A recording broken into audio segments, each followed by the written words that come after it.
வரும் மே 29ஆம் தேதி முதல் மகளிர் உரிமைத் தொகை கிடைக்கப் பெறாதவர்கள் விண்ணப்பிப்பதற்கான ஏற்பாடுகள் செய்யப்பட்டு வருவதாக தகவல்கள் வெளியாகியுள்ளது.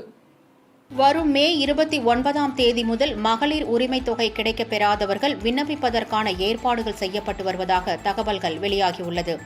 திமுக ஆட்சி அமைப்பதற்கான முக்கிய காரணிகளில் ஒன்றான கலைஞர் மகளிர் உரிமைத் தொகை திட்ட வாக்குறுதியை முழுமையாக செயல்படுத்த முடியவில்லை. இது தொடர்பாக அரசு மீது கடுமையான விமர்சனங்களை அன்றைக்கு எதிர்க்கட்சிகள் முன்வைத்தன.